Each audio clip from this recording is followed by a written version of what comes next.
भरतपुर के तुहिया गांव में आंगनवाड़ी केंद्र और स्कूल की स्थिति बेहद खराब है। क्षतिग्रस्त भवनों में बच्चे पढ़ाई करते हैं। मासूम बच्चों की पढ़ाई के साथ साथ उनकी सुरक्षा की भी जवाबदेही तय करनी जरूरी है।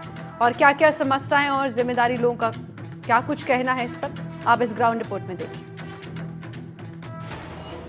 भरतपुर के गांव तुहिया में आंगनवाड़ी केंद्र और विद्यालय की स्थिति बेहद खराब है।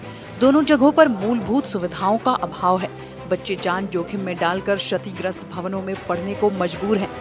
आंगनवाड़ी केंद्र के भवन को तो उपले और ईंधन के लिए उपयोग किया जा रहा है, साथ ही बिजली की लाइनें जमीन पर पड़ी हुई हैं। विद्यालय की बिल्डिंग पूरी तरह से क्षतिग्रस्त है और परिसर में ट्रॉली खड़ी हुई है। जब आंगनवाड़ी कार्यकर्ता और शिक्षक इन समस्याओं का विरोध करते हैं तो लोग दबंगई दिखाते हैं।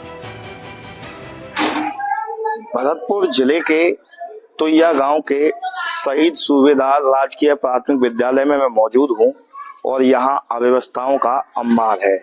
बात की जाए इस विद्यालय में, मैं अपने सहयोगी से कहूंगा वो एक बार तस्वीर दिखाएं। देखिए, विद्यालय की जो पूरी बिल्डिंग है वो क्षतिग्रस्त है।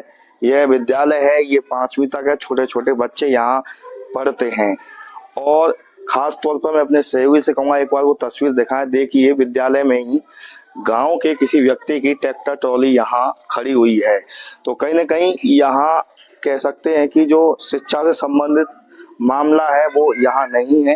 हालांकि शिक्षक सामने नहीं आ रहे हैं क्योंकि शिक्षकों का कहना है कि अगर वो सामने आएंगे तो कहीं न कहीं विवाद हो सकता है, क्योंकि गांव के लोगों के द्वारा अव्यवस्थाएं फैलाई गई हैं। हालांकि मैं फिर अपने एक सहयोगी से कहूंगा, देखिए पट्टी है वो बिल्कुल क्षतिग्रस्त स्थिति में है। छोटे छोटे बच्चे हैं। देखिए ऐसे छोटे छोटे, मैं अपने सहयोगी से कहूंगा 5 साल, 6 साल, 7 साल, 8 साल छोटे छोटे बच्चे हैं, क्योंकि 1 से 5वीं तक का ये विद्यालय है और यहाँ CSC भी है। गांव के तमाम लोग यहाँ पहुंचते हैं। हालांकि शिक्षकों का कहना है यहाँ सभी तरह के लोग यहाँ आते हैं, लेकिन कहीं न कहीं ये कई बार शिक्षा विभाग के अधिकारियों को भी अवगत करा चुके हैं, लेकिन अभी तक कोई सुनवाई नहीं हुई है। गांव का सरपंच है, उसको भी अवगत करा चुके हैं, लेकिन अभी तक इस समस्या का समाधान नहीं हो पाया है। गांव तुहिया के शहीद सूबेदार खिलौना सिंह राजकीय प्राथमिक विद्यालय की पूरी बिल्डिंग ही क्षतिग्रस्त है। छोटे छोटे बच्चे जान जोखिम में डालकर पढ़ाई कर रहे हैं। 5वीं तक के इस विद्यालय में 52 बच्चे अध्ययनरत हैं। बच्चों के लिए बैठने के लिए कमरे भी कम हैं। जैसे तैसे मैनेज करके इन्हें पढ़ाया जा रहा है। स्कूल में पीने का पानी भी नहीं है। बच्चे घर से ही पानी लेकर आते हैं। मेरे साथ में आंगनवाड़ी कार्यकर्ता है, आइए उनसे जान लेते हैं। क्या नाम है? मेरा नाम लक्ष्मी बेनीवाला है। मैं आंगनवाड़ी तो ये फर्स्ट से कार्य करता हूँ। अच्छा, कितने बच्चे हैं इसमें केंद्र में? इस केंद्र में 20-25 बच्चे पंजीकृत हैं, लेकिन गर्मी की वजह से वो भेजते नहीं है यहाँ पे बच्चों को अपनों। अच्छा, गर्मी पड़ रही है। हाँ, पानी की भी व्यवस्था नहीं है, इसलिए वो बच्चों को पंखे भी नहीं? पंखे भी नहीं है। लाइट के लिए मैंने डोरी ले रखी है, लाइट आसपास से लगाती हूँ, लेकिन कुछ लोग ऐसे हैं जो लाइट भी नहीं लगवाने देते। ये बिल्डिंग पूरी क्षतिग्रस्त है? पूरी बिल्डिंग क्षतिग्रस्त है। बरसात में पूरी बिल्डिंग में पानी टपकता है। बैठने के लिए भी जगह नहीं रहती है, डर लगा रहता है बच्चों के लिए। मैं बाहर लेके बैठी रहती हूँ बच्चों को।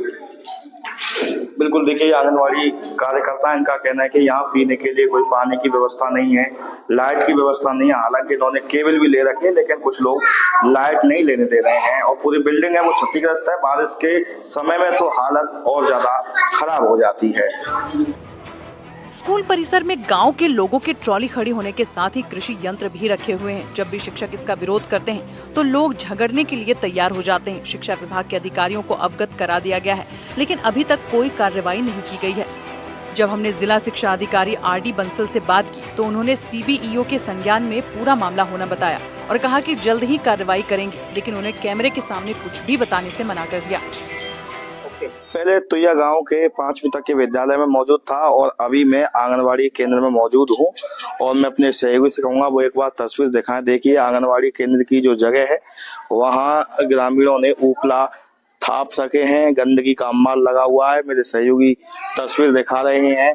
हालांकि ये तुहिया ग्राम सेवा सहकारी समिति की बिल्डिंग है, इसमें आंगनवाड़ी केंद्र चलता है और इसमें रसद की दुकान भी है।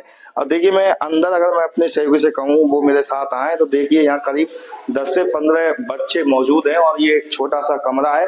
वैसे भी भीषण गर्मी का दौर जारी है और सरकार की ओर से या प्रशासन की ओर से गर्मी से निजात के लिए तमाम व्यवस्थाएं की जा रही है, लेकिन यहाँ पंखा भी नहीं है। पंखा ना होने की मुख्य वजह है कि यहाँ लाइट नहीं है। और मैं अपने सहयोगी से कहूंगा वो दिखाएं। देखिए, छोटे छोटे बच्चे हैं और पानी की भी व्यवस्था नहीं है।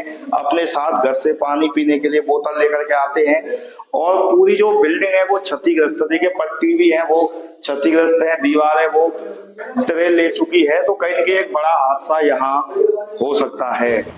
ग्राम तुहिया का आंगनबाड़ी केंद्र प्रथम ग्राम सेवा समिति के भवन में संचालित है। इस भवन में उपले और ईंधन रखे हुए हैं। केंद्र पर करीब 20 बच्चे पंजीकृत हैं, लेकिन कमरा क्षतिग्रस्त है। साथ ही भीषण गर्मी पड़ रही है। यहाँ पर लाइट की भी व्यवस्था नहीं है। छोटे छोटे बच्चे गर्मी में यहाँ पढ़ाई कर रहे हैं।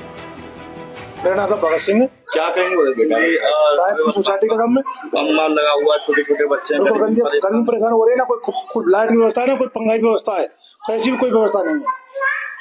यहाँ गर्मी में मरेंगे बेचारे। खासतौर पे यहाँ बिजली की जो केबल है वो भी नीचे बिल्कुल बिजली की केबल कोई खतरा है। बिल्कुल छोटे छोटे जान माल का बच्चन को विशेष खतरा है। ऊपरा गंडा ईंधन भी रखा हुआ है। ये पड़ोसी परेशान कर रहे हैं इन्हें। ये कहते हैं तो झगड़े बहुत हो जाते हैं। बिल्कुल देखिए ग्रामीण थे और इनका कहना है सहकारी समिति की बिल्डिंग है, इसमें आंगनवाड़ी केंद्र भी चलता है और यहाँ रसद की दुकान भी है, लेकिन खास तौर पर अव्यवस्थाओं का अम्बार लगा हुआ है। गर्मी पड़ रही है, तापमान 40 डिग्री से ऊपर जा रहा है और छोटे छोटे बच्चे, उनके लिए ना तो पंखे की व्यवस्था है, ना लाइट की व्यवस्था है, ना पानी की व्यवस्था है। हालांकि जो इसमें अगर बात की जाए सहकारी समिति में, उपला भी यहाँ थपे हुए हैं। कई बार इन लोगों ने जो थाप के गए हैं वो ग्रामीण है, उनसे कई बार शिकायत भी की है, लेकिन झगड़े पर उतारू हो जाते हैं। भरतपुर से एनडीटीवी के लिए ललितेश कुशवाहा। इस समस्या से उच्च अधिकारियों को अवगत कराया जा चुका है, लेकिन अभी तक समस्या का हल नहीं हुआ है। सीडीपीओ अनिल फौजदार ने बताया कि मामला संज्ञान में है। जल्द ही आंगनवाड़ी केंद्र को नए भवन में शिफ्ट किया जाएगा, लेकिन उन्होंने भी कैमरे के सामने कुछ भी बताने से मना कर दिया। भरतपुर से संवाददाता ललितेश कुशवाहा की रिपोर्ट।